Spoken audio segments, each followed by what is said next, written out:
I want to welcome Cory Hann, who is the Director of Communications with the Ottawa Police Service.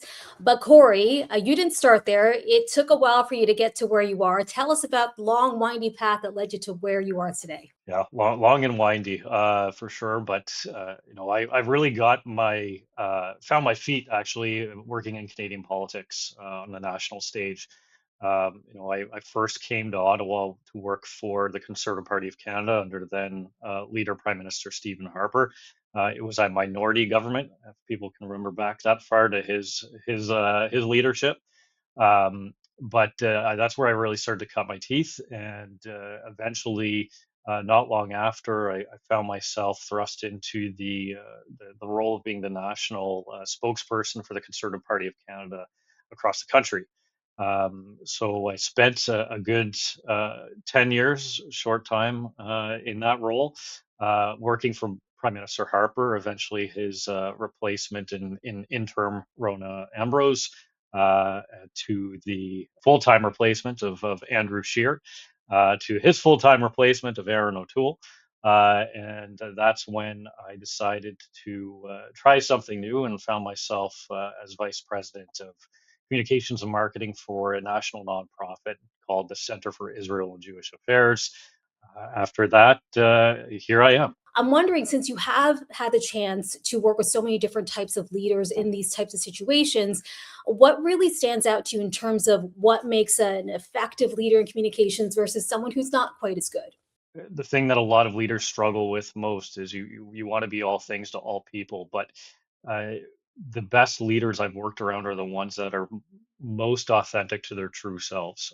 It's understanding where their pitfalls might be, but also where their strengths are, and really focusing on those strengths and letting the people around you focus on the instances where maybe your leadership skills don't quite match up. You're never going to find the perfect 100% leader. Um, but the more authentic you are to yourself, I find the more people will gravitate towards your leadership and trusting you in your position. What have you found in terms of um, helping executives or leaders manage their reputation in today's media environment? What are sort of the misunderstandings or things that people really need to get right here? You really have to be quick on your feet and react, and understand that maybe that initial reaction may not be the grand slam out of the park that you're hoping that puts the issue to bed, but people will remember the speed at which you respond.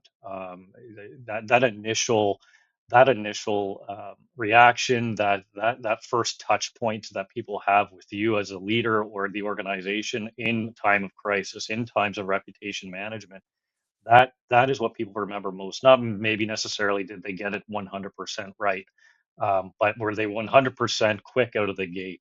Can you recall a time that you did have to communicate under pressure and what you might have learned from that particular experience? The things that I've learned the most from each type of instance that has come up where we're in that crisis, we're in that reputation management phase.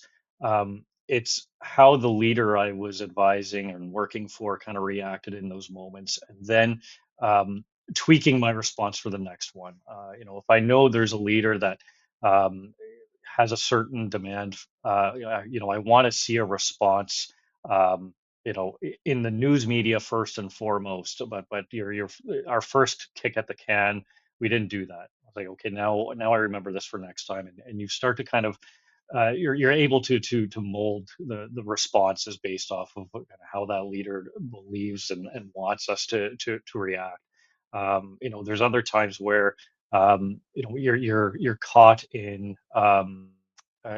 just a decision making quicksand where that there's a leader. If you give them too many options, we won't go anywhere. So it's really kind of taking away, doing that after action report of each crisis, figuring out what worked, what didn't, how the leader responded in those moments, what you saw as an advisor that helped them come to an eventual conclusion, and really ensuring that your crisis plan reflects that in the future.